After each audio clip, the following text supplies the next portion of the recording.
अक्सर ग्रामीण इलाकों में भूत प्रेत और आत्माओं से जुड़ी बहुत सी अफवाहें फैली होती हैं, मगर कुछ बातें महज अफवाहें नहीं होती, उनके पीछे भयानक कहानियां छिपी होती हैं। रजतपुर पहाड़ी इलाके में बसा एक छोटा सा ग्रामीण गांव। अमावस की रात थी। रात के लगभग 10 बजे होंगे, मगर गांव की गलियों में ऐसा सन्नाटा था जैसे आधी रात का समय हो। उसी सन्नाटे में किसी की लाठी की ठक ठक की आवाज गली में सुनाई पड़ी और उसी वक्त एक आदमी दौड़ता हुआ एक घर के अंदर घुसा। उसने जल्दी से दरवाजे को अंदर से बंद किया और हाँफता हुआ दीवार का टेक लेकर खड़ा हो गया। कहा था ना अंधेरा होने से पहले लौट आना, और ना आ पाओ तो वहीं रुक जाना। अगर थोड़ी सी भी चूक हो जाती तो आपको अपने साथ ले जाती अभी वो। बस खराब हो गई थी। बस वाले ने रात को स्टैंड पर उतारा तो कहाँ जाता फिर। पूरे गांव में घूमती है वो अमावस को। भगवान की दया है जो सही सलामत घर पहुंच गया मैं। तभी उनके घर के बाहर जोर जोर से वही ठक ठक की लाठी बजने की आवाज सुनाई दी। उस आवाज को सुनते ही उन दोनों के रोंगटे खड़े हो गए। तुमने घर के बाहर ठीक से पूजा तो की थी ना? स्वस्तिक तो ठीक से बनाया था ना? पूजा? लेकिन घर में तो सूतक लगी है ना। पिछले हफ्ते ही तो ताऊ जी गुजरे हैं। 40 दिन तक घर में कोई पूजा नहीं कर सकते। मीरा की ये बात सुनकर मदन के पसीने छूट गए। तभी उनके दरवाजे पर उसी लाठी से दस्तक हुई। सुबह उनके घर के बाहर काले कपड़े में नींबू, मिर्च, राई, सिंदूर, सारी टोटके की सामग्री रखी थी जिस पर खून की बूंदें टपकी हुई थी। गांव वालों को वो टोटका देखते ही स्थिति का अंदाजा हो गया था। उन्होंने जैसे ही उनके घर का दरवाजा खोलकर देखा तो मदन और उसकी पत्नी दोनों मृतावस्था में घर के फर्श पर गिरे हुए थे। उनकी आंखें ऊपर पलटकर सफेद हो चुकी थी और जीभ नीली होकर बाहर लटकी हुई थी। उस दिन से गांव में फैला उस डायन का खौफ और ज्यादा बढ़ गया और गांव में चाहे किसी के घर में सूतक लगा हो या कोई भी अनहोनी हुई हो, अमावस के दिन घर के बाहर पूजा और स्वस्तिक का चिन्ह बनाने की रस्म बहुत महत्वपूर्ण हो गई। 20 साल बाद ये सब अपने घरों के बाहर आज पूजा क्यों कर रहे हैं मामी? कोई त्योहार है क्या आज? त्योहार नहीं बेटा, अमावस है।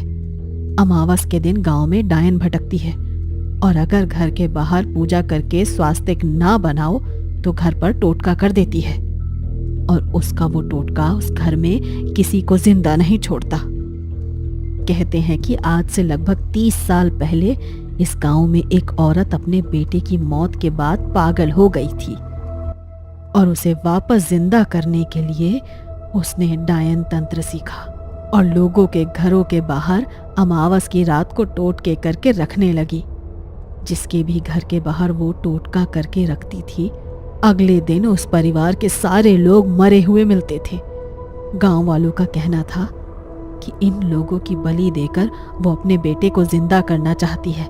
इसीलिए एक रात गांव वालों ने उसे रंगे हाथों पकड़ लिया और गांव के चौराहे पर उसे मार डाला। लेकिन मरने के बाद भी उसकी आत्मा गांव में हर अमावस भटकती रही और वही टोटके हर अमावस होते रहे।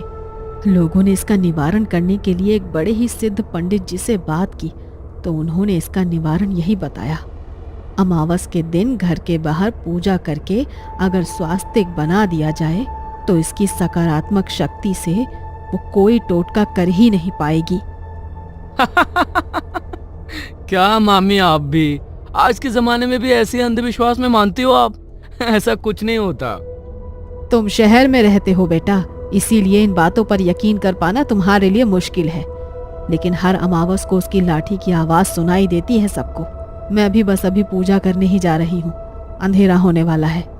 सावित्री पूजा करने जा ही रही थी, तभी महेश के जोर से चीखने की आवाज आई। वो लोग भागकर उसके पास गए तो महेश सीढ़ियों से नीचे गिर गया था और उसके माथे पर गहरी चोट लग गई थी। उनके माथे से काफी ज्यादा खून बह रहा था। मामा जी के सर पर तो बहुत ज्यादा चोट लग गई है मामी जी, इन्हें तो हॉस्पिटल लेकर जाना पड़ेगा।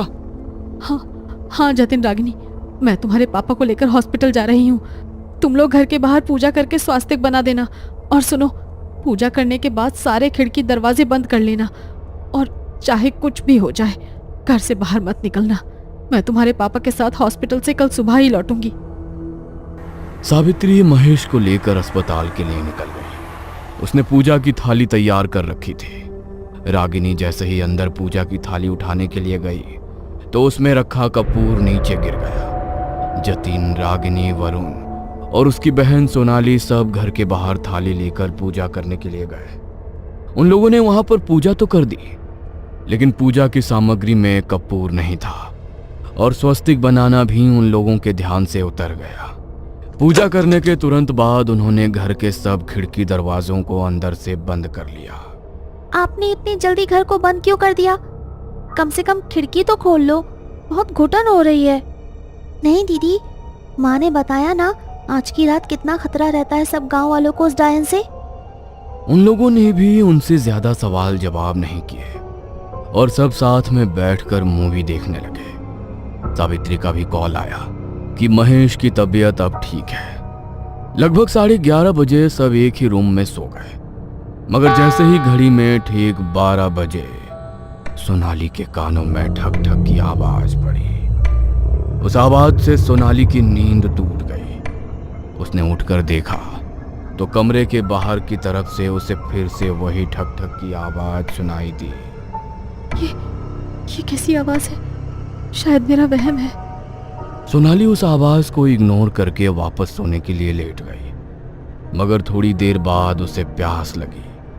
उसने कमरे में पानी की बोतल ढूंढी, लेकिन बोतल में पानी खत्म हो चुका था। वो पानी पीने के लिए किचन में गई।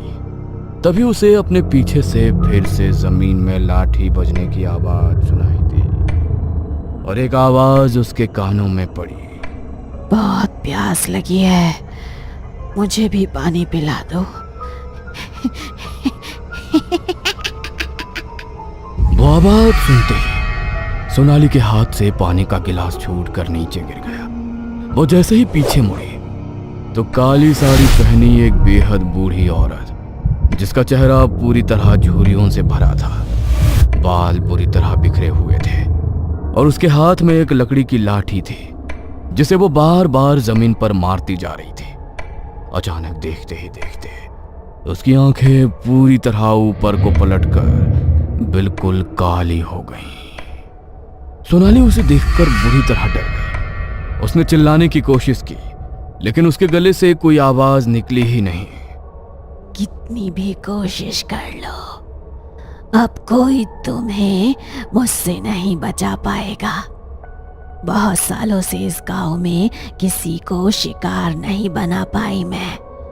आज अपने शिकार को अपने हाथों से जाने नहीं दूंगी मैं। डर के मारे सोनाली पूरी तरह पसीने से भीग चुकी थी। खुद को बचाने के लिए वो वहां से अंदर की तरफ भागी, मगर वो दरवाजा अब अंदर से बंद हो चुका था। बेकार कोशिश मत करो, नहीं बचा पाओगी खुद को मुझसे। यहाँ का हर रास्ता अब तुम्हारे लिए बंद है। अब तुम सिर्फ मेरे साथ जाओगी। खुद को बचाने के लिए सोनाली इधर उधर भाग रही थी, मगर घर के एक कोने में उस डायन ने उसे घेर लिया और उसके ऊपर पूरी तरह झपट पड़ी। घर में सोनाली की तेज चीख गूंजी और उसकी आवाज से सबकी नींद टूट गई। ये तो सोनाली की आवाज थी। कहां पर है सोनाली? सोनाली को ढूंढने के लिए वो तीनों कमरे से बाहर निकले, लेकिन सोनाली उन्हें कहीं भी नहीं मिली। ऐसा कैसे हो सकता है? आधी रात को सोनाली घर से कहां गायब हो सकती है? कहीं उसे कुछ हो तो नहीं गया है? सोनाली, सोनाली कहाँ हो तुम? सोनाली! स्टोर रूम में चेक नहीं किया हमने, वहां पर देखते हैं। वो उसे ढूंढने के लिए स्टोर रूम में गए। उन्होंने जैसे ही स्टोर रूम की लाइट जलाई तो लाइट अचानक से फ्लिकर करने लगी और कमरे के कोने में उन्हें सोनाली बुरी तरह चोटिल हालत में मिली। उसके बाल बुरी तरह बिखरे हुए थे और उसकी आंखें और जीभ बाहर को निकल कर आई हुई थी। उसे देखकर उन तीनों की चीख निकल गई। वरुण ने उसे गोद में उठाया और उसे दूसरे कमरे में लेकर गया। उन्होंने उसकी सांस और नब्ज चेक की, मगर सोनाली की सांसें थम चुकी थी। कैसे हुआ ये सब? कैसे मर सकती है सोनाली? कहीं मैं कोई बुरा सपना तो नहीं देख रहा? किसने मार डाला मेरी बहन को? इंसान की ऐसी हालत तो तभी हो सकती है जब उसे उस डायन ने मारा हो, लेकिन हमने तो घर के बाहर पूजा भी की थी, तो फिर उसने सोनाली पर हमला कैसे किया? इसका मतलब जरूर पूजा करने में हमसे कोई चूक हुई है, और अगर उसने सोनाली को मारा है तो इसका मतलब वो हमारे घर के अंदर घुस चुकी है। वो हमें भी नहीं छोड़ेगी। मुझे बहुत डर लग रहा है भैया। अब क्या करेंगे हम? हम तो जानते भी नहीं ये सब क्यों हुआ है। सब तो ठीक से किया था हमने। तभी घर में फिर से वैसी ही लाठी बजने की आवाज आने लगी। उस आवाज को सुनकर उन तीनों के रोंगटे खड़े हो गए और जतिन ने दरवाजे को अंदर से कड़ी लगाकर बंद कर लिया। लगता है कोई बहुत बड़ी भूल हुई है हमसे, और इसीलिए वो डायन हमारे घर के अंदर प्रवेश कर गई है। हमें खुद का बचाव करना होगा। मैं भानु काका को फोन करता हूँ, शायद वो हमें इसका कोई निवारण बता सके। जतिन ने जल्दी से गांव के पंडित भानु काका को फोन किया और उसे सारी बात बताई। तो उसकी बात सुनकर पंडित जी भी पूरी तरह डर गए। तुम लोगों ने ठीक से पूजा तो की थी ना, और पूजा करने के बाद घर के बाहर स्वस्तिक बनाया था ना? स्वस्तिक? माँ ने कहा था कि पूजा करने के बाद बाहर स्वस्तिक बना देना, लेकिन अंधेरा होने के डर से हमारे दिमाग से वो बात ही निकल गई। अब हम क्या करेंगे काका? हे भगवान, ये क्या किया तुम लोगों ने? बहुत बड़ा अनर्थ हो गया है ये। उस डायन को काबू करने का बस हमारे पास ये एकमात्र तरीका था। पता नहीं अब कैसे मैं तुम सबको उससे बचा पाऊंगा। पंडित जी के आगे कुछ और बोलने से पहले ही फोन डिस्कनेक्ट हो गया। जतिन ने उन्हें कॉल लगाने की कई बार कोशिश की, लेकिन उनके पास कॉल लगी ही नहीं।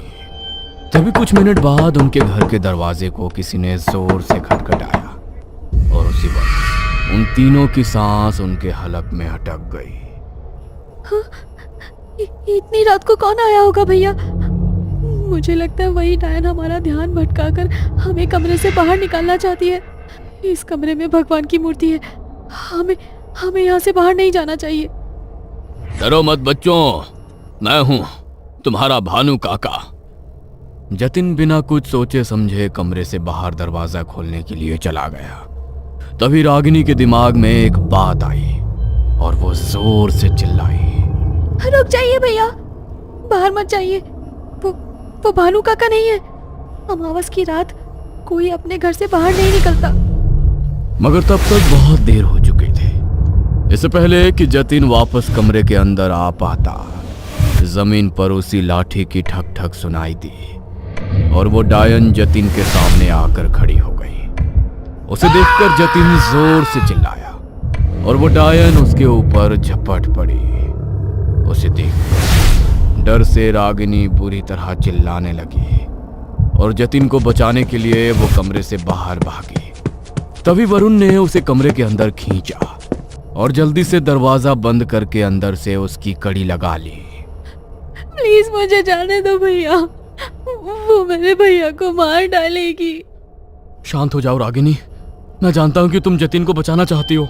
अरे सिर्फ तुम ही नहीं, मैं भी उसे बचाना चाहता हूँ, लेकिन हम चाहकर भी उसे नहीं बचा सकते। हमारे पास ऐसी कोई सिद्धि, कोई शक्ति नहीं है जिससे हम उसका सामना कर सके। नहीं, मैं अपने भैया को इस तरह से उसके हाथों मरने नहीं दूंगी। रागिनी ने कमरे में रखी हनुमान जी की मूर्ति को उठाया और दरवाजा खोलकर कमरे के बाहर चली गई। वो डायन अभी भी जतिन को बुरी तरह नोच रही थी और उसके चीखने की आवाजें पूरे घर में गूंज रही थी। वो दौड़ती हुई हनुमान जी की मूर्ति लेकर वहां पर आ गई। उसने जैसे ही हनुमान जी की मूर्ति को उस डायन से स्पर्श किया तो वो पूरी तरह चीखने लगी और बौखलाती हुई बंद दीवार से घर के बाहर गायब हो गई। उसी वक्त रागिनी ने हनुमान जी का नाम लेते हुए निडर होकर उनकी मूर्ति को घर के बाहर रख दिया और दरवाजा बंद करके अंदर आई। वरुण और वो मिलकर जतिन को अंदर लेकर गए उसके शरीर पर बहुत सारी चोट लगी थी और हर जगह पर हुई खरोंचों से लगातार खून बह रहा था। रागिनी ने जल्दी से उसकी बॉडी के घाव साफ करके उन पर बैंडेज किए, मगर तभी जतिन की आंखों से आंसू बरस पड़े। अगर आज तूने ये हिम्मत ना की होती तो वो डायन मुझे मार ही डालती। तूने अपनी जान जोखिम में डालकर मेरी जान बचाई। अगर तुझे कुछ हो जाता तो पगली। मेरे होते हुए मैं आपको कुछ नहीं होने दूंगी भैया। तभी जतिन के फोन पर भानु काका का फोन आया। रागिनी ने उनका फोन रिसीव करके उन्हें पूरी बात बताई तो भानु काका के भी रोंगटे खड़े हो गए। उन्होंने उसे हिम्मत दी और अब कमरे से बाहर निकलने को सख्त मना किया और अपनी रुद्राक्ष की माला गले में धारण कर अपने सभी शिष्यों के साथ गांव के मंदिर की ओर निकल पड़े।